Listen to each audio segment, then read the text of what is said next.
2 যুগ আগেও কারিগরদের কর্মব্যস্ততায় মুখর ছিল রাজশাহী নগরীর সপুরার অর্ধশত সিল্কের কারখানা। দেশি পলুপোকার সুতার আকালকে পুঁজি করে বাজারে এখন সয়লাব চীনা সিনথেটিক সুতা।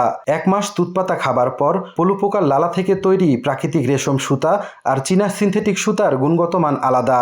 বর্তমানে 8টি কারখানায় তৈরি করা পোশাক 6টি শোরুমে বিক্রি করা হচ্ছে সফট সিল্ক, র সিল্ক, মসলিন সিল্ক, বলাকা সিল্ক, মটকা সিল্ক, এন্ডি সিল্ক, দুপিয়ান সিল্ক নামে।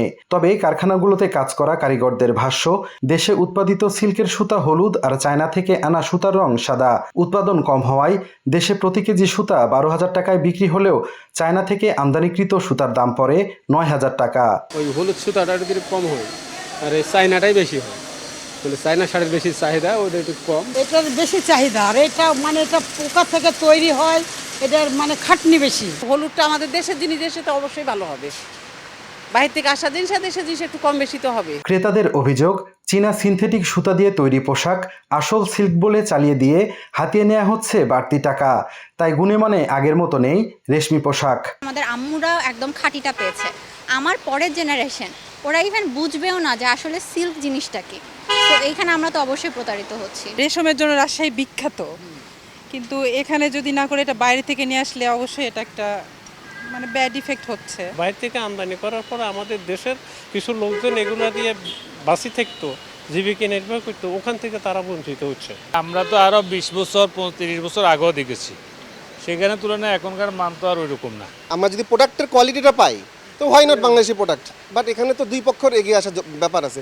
ওনারা হয়তো সাপোর্ট পাচ্ছে না বলেই বিদেশ নির্ভর, আমদানি নির্ভর হয়েছে। তবে এই অভিযোগ মানতে নারাজ সিল্ক ব্যবসায়ীরা। সুতা আমদানি নির্ভর হলেও তাদের দাবি এই সুতা সিল্কেরই বিকল্প।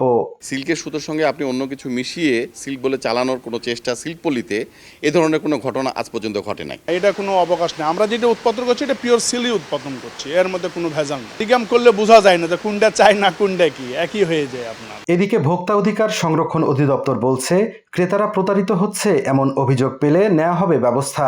অন্যদিকে রেশম শিল্পের হারানো ঐতিহ্য ফিরিয়ে আনতে প্রয়োজনীয় ব্যবস্থা নেওয়ার আশ্বাস বস্ত্র ও পাট প্রতিমন্ত্রীর। সিল্কের কথা বলে যদি সিনথেটিক সুতার তৈরি কাপড় বিক্রি করে তাহলে তো সেখানে একটা প্রতারণার বিষয় আছে, এবং যদি যে প্রতারণার বিষয় মানেই তো সেটা ভোক্তার অধিকারের মধ্যে পড়ে।